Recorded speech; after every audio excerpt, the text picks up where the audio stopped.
Hello guys, magandang araw. It's me again, Kamotika TV. And shoutout sa lahat, shoutout sa mga viewers ko na lagi nanonood. And follow nyo ako guys sa FB feeds ko. And subscribe para magkaroon kayo ng idea dito sa Macau. Sa mga walang idea dito sa Macau, guys, itong channel na to is for you. Para magkaroon kayo ng idea dito sa Macau. Para alam nyo mga galawan dito. Lahat na nandito sa YouTube ko. Yung pwede nyo malaman dito sa Macau. Diba na-vlog ko na. Check nyo guys yung playlist ko dito. Yan, check yung playlist ko. Then, yun. Para hindi na kayo mag-scroll. Andyan na makikita nyo. Ayan guys, yung ano na to is, ayan, shoutout sa mga paubos ng visa dyan guys. Mag-ingat kayo ha. Kayo mga prawn dito sa Macau. Kayong kawawa dito, mga paubos ng visa. Kaya kasalanan nyo rin kung bakit hindi kayo nakahanap. Diba? Sabi nyo lagi sa akin, idol, lagi naman kami naalis. Oo nga, naalis kayo lagi. Saan naman kayo nagpupunta? Alam nyo sa sarili nyo kung nag-a-apply ba kayo o mag-a-apply kayo, isang agency lang uwi na. Oo talaga, araw-araw ka naalis. Pero isang agency lang napunta mo, dalawa, yun lang. Tapos nahapon pa ka, gigising ka alas 10. Alis mo, alas 2. Tama ba yun? Wala na, naka-break time yun. Magre-resume yung mga agency dito, alas 2 na. Anong maabutan mo doon? Nakuha na ng mga nag-apply dito na umaga. Dapat guys, kahit sa Pilipinas, di ba, dapat maaga ka nag-apply para maano ka doon sa pila. Katulad yan dito. Tingnan mo yung mga maaga gumigising, maaga na, nag-aabang doon sa mga agency na pag-open. May mga trabaho na ngayon. Kasi nga, maaga sila. Yung hapon lang talaga guys, Dropbox. Siyempre, matik yung Dropbox para nasa ibaba yung CV mo. Yun, common sense. Mag-Dropbox ka umaga, sige umaga. Sabihin natin, sige umaga ka kasi masipag ka, umaga mag-Dropbox ka. Mula umagang hapon, dami naghuhulog doon. Nasaan yung CV mo? Sige nga, nasaan? Di ba? Nasa baba. Kaya nga, sinasuggest ko na hapon kayo mag-Dropbox. Diba? Utak ba? Utak. Hindi dito guys mabubuhan, patalinuhan sa ibang bansa.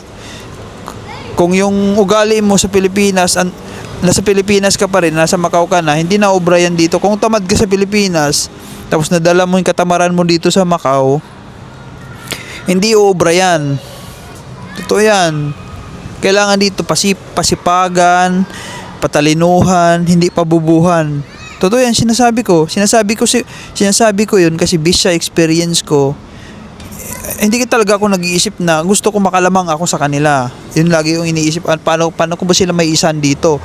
Mayroon kasi nagde-dropbox ng alas 4 o dapat mga 4:30 ako, o di ba? Para nasa ibaba yung tsatsagain ko talaga yun. Di ba? Hindi yung pag tinamad uwi na. May nag-ayala, tara pre, uwi na tayo. Hapon na, wala na, uwi ka na rin. Diba? Pare-pares kayo hindi kayo makahanap. Diba? Walang ibang tutulong kundi ikaw lang, sa sarili mo lang. Ganon guys yung totoo. Pag nakahanap yan sila ng trabaho, wala ka na, iwan ka na. Kaya mas maganda talaga, ikaw lang mag-isa, magsulok ka. Para wala kang kaagaw. Kung mayroon man mapunta kang agency, may isang hiring, isa lang yung kailangan ng tao, ikaw makukuha. Kasi pag marami kayo, possible na hindi ka makuha doon. Ganun yun. Kaya nga sabi ko magsulok kayo. May mga agency ako dito na in-upload na playlist yan. Puntahan mo lahat yung agency na yun. Mayroon na yun kung anong sasakyan mo, paano pumunta doon. Diba? Guys, lahat ng ginagawa ko sa vlog ko na to para sa inyo guys. Diba? Maganda yung Macau. Lalo na kung may trabaho ka. And guys, for today's video, ang dami ko na sinabi. Napagalitan ko kayo. Hindi naman ako galit. Minomotivate ko lang kayo para, diba, lumakas loob nyo. And then, yung mga sinasabi ko guys is totoo yan, based sa experience ko, para gawin nyo. Hindi para sa akin. Kasi may trabaho ko. Para sa inyo kasi wala akong trabaho. Ikaw din nanonood na wala ka pang trabaho. Ganun gawin mo. Kung nagbabalak ka mag-Macau, pag nandito ka na sa Macau, yun ang gawin mo. Diba? Panoorin mo mga vlog ko para magkaroon ka ng idea. Kahit wag mo na ka-subscribe. Basta manood ka lang. Gusto ko lang magkaroon ka ng knowledge. Hindi, mahirap kasi pagpunta ka dito. Guys, yung vlog ko na to is para sa mga walang knowledge, walang alam dito sa Macau. Ang daming mga scam dito nangyari sa Macau. Totoo yan. Ang dami na scam, ang lalaking amount pa. Nainis ako. Kasi nga, nag-PM sa akin, idol, ganito. Nakakaawa. Walang mga alam yan eh. Alam mo kung sino man nag-scam dito sa Macau, yung may mga trabaho, yun pa. Tapos, karamihan dito pa naman ng scam dito, mga DH. Siyempre, di mo yung mga stay-in, di mo yung mahagilap kasi nasa bahay lang, stay-in yan, lalabas lang yung pag-diop. Di ba? Managpo-post sila, tapos transaction nila through bank to bank ganun, or mag-meet up sa gabi. Di mo na mahagilap yun. Nabalik din sa amo. Di ba? Ganun. Tapos minsan yung mga profile, guys, huwag kayo dyan sa mga post-post na yan, sa Bahay Kubo. Mayroon kasi group dito sa mga Bahay Kubo, Macau. Doon mo makikita yung mga post ng mga trabaho. Huwag kayo doon. Kung nandito ka man sa Macau o nasa ibang bansa ka man, huwag ka dyan sa mga post na yan. Kasi guys, yung totoo na mga company, agency, hindi yan sila nagpo-post. Ba't sila magpo-post? Common sense, guys. Ang dami pupunta doon sa agency, nag-walk-in. Bakit pa sila magpo-post? O diba, bakit sila magpo-post dun sa Facebook? Kung bakit pa nila pahirapan sarili nila para mag-post? Diba? Di doon na sila sa nag-walk-in, magmamili sila doon. O, kuha na lang sila ng CV doon, tapos titingnan kung sino qualified doon. Magpo-post pa, o mag-abang pa sila ng magko-comment. Ay nako, common sense, guys. Pag mga post-post na yan, scam yan. May mga money involved agad, scam yan. May mabayad sa interview, scam yan. Guys, yung mga dito sa Macau, may mga nag-i-email sa kanila. Kahit sa Pilipinas, may nagpipim sa akin, nagpapa-check, idol, ano ba to? Legit ba to? Ano na ako, start, inaantay na lang daw niya yung flight niya. Sabi ko, paano nangyari yun? Scam yan, huwag ka magbabayad. O, di ba? May pinapabayad na raw siya. Sabi ko, na-interview ka naman ng employer. Hindi pa daw, basta sureball na ano. Naku, guys, pag ganyan, yung legit is dapat interview mo na ka employer. Ano yun? Zoom na ano? Na interview. Yun, makikita mo talaga employer in check. Tsaka, may true agency yan. Hindi yung sa tao lang na nag-post doon na kayo na mismo dalawa magto-transaksyon. May sasabihin sa'yo na, dito ako sa Macau nagtatrabaho, pwede kita tulungan. Yun, meron na yun dito nangyari na isang followers ko, sabay ka sa akin pagpunta ng Macau, sa hotel ako nagtatrabaho, sabay ka sa akin. Ako na bibili ng ticket mo, magbigay ka lang sa akin ng ganitong amount, ganitong pizza ako alis. Ayun, naniwala naman siya. Nabigay siya ng pera. Nung nakabigay na siya ng pera doon, wala na, di niya na ano, yung tao. Di niya na pag-ilap. Di nag-reply, nakablock na siya. Kahit i-post mo pa yun, yung post mo wala yung mangyayari. Dami lang magko-comment sa'yo, tanga ka. Yun lang sasabihin niya, ay, tanga-tanga ka. Di ba? Huwag ka naman post. Huwag ka na mag-post kung na-scam ka man kasi wala yung mangyayari. Useless lang. Nangyayari na eh. Sa post mo na yun, hindi na may babalik yung pera mo. Ganon yun.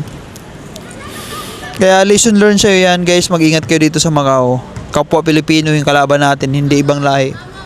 Alam nyo guys, yung nakasira dito sa Macau, hindi ibang lahi. Puro Pilipino ang sumira. Magulo na dito. Mga Pilipino ng gulo, Pilipino. Dati walang placement yan, mga agency. Ngayon mayroon dahil sa Pilipino. Wala talaga Pilipino. Hindi naman lahat pero talaga Pilipino talaga yung may ano. Tingnan mo yung mga future natin na pupunta dito sa Macau, maghanap ng trabaho, hirap sila ngayon kasi nga dahil sa kagawa ng kapwa natin, Pilipino din. 'Di ba? Kapwa natin Pilipino nagpapahirap sa atin dito sa ibang bansa, hindi ibang lahi. Ang dami natatanggal dito ng mga Pilipino din sa trabaho kasi nga nagsisira, nagsisipsipan. Yan. Kaya mag-ingat kayo sa mga bagong hire dito sa Macau. Ingat kayo sa kapwa natin Pilipino. Yan yung kalaban natin dito. Mag-ingat kayo dito sa Macau. Yung mga post-post na yan, mga email sa inyo na for interview na may bayad. Guys, yung totoong interview is walang bayad. Tandaan nyo, walang bayad sa interview. Libre yun. Yung gagawin mo lang is may ipasa mo para magkatrabaho ka. Ganun. Certificate employment. Meron nang scam dito ng certificate employment. May magpupus sila ng trabaho, tapos kailangan doon certificate employment. Wala naman eh. Tapos pag nagpagagawa ka na, di mo na makontak. Kukunin mo na yung sir, nasan yung, wala na, di mo na makahagilap yung tao. Through GCash pa yun, Kalukuhan ang dami kalukuhan ng Pilipino dito, Walang certificate employment dito, guys. Tandaan nyo, walang certificate employment. Wala. passport lang. Pumunta ka dito ng Macau, passport lang dala mo. Okay na 'yun. Wag ka na mag-isip ng ay kailangan pa mo ng certificate. Walang hinanap. Yung naghahanap lang ng certificate of employment Pilipinas, 'yun lang 'yun. Dito wala. Guys, yung sinasabi ko is kung anong mayroon sa Pilipinas, wag nyo nang i-compare dito sa Macau kasi wala ka na sa Pilipinas, nasa Macau ka na. Dapat yung mindset mo is nasa ano ka na, yung utak mo ha, hindi na nandito ka na sa Macau, ba't nag-isip ka sa Pilipinas? Baka ganito ay wag ka magko-compare kasi magkaiba yun yung Macau tsaka Pilipinas. Yan lagi ko sinasabi, pag nandito ka na sa Macau, Macau na yung mindset mo. Kung dati sa Pilipinas, late ka lagi sa trabaho, wag mo na gawin yan dito sa Pilipinas kasi mayayari ka. Diba? Hindi pwede yan, hindi obra yan dito yung late mo. Ay, naku. Mawalan ka ng trabaho talaga. Totoo yan. Huwag mong ikumpara yung Pilipinas sa Macau kasi Pilipinas ang layo. Pagdating sa ano, qualification ng ano, ng applicant. Dito pa, ano lang, walang pangit ka. Basta marunong ka lang mag-English, kahit konti lang. Kahit high school graduate ka lang, pwede dito. Kahit wala placing personality, hindi nila tinitin mukha mo. Titingnan nila yung capacity mo na makapagtrabaho ng maayos. Yun. Huwag ka na mag-isip, ay baka hindi pwede. Puro ka hindi pwede. Wala ka lang nga doon sa Pilipinas, nandito ka lang nga sa ano, sa Macau. Yung mga nanghihingi dyan ng certificate of employment, scam yan. Totoo yan. Iwasan nyo yan guys, para sa inyo yung sinasabi ko. Ang daming scammer dito sa Macau ha, mag-ingat kayo. Yun yung lagi kong paalala sa inyo. Huwag kayo dyan sa mga post na yan ha. Ingat kayo lagi guys. Yun lang yun, and sana may natutunan kayo sa vlog ko na to ha. Para sa inyo lahat yun guys. And panoorin yung mga vlog ko sa mga gusto mag-Macau. And thank you so much guys sa support. I love you all.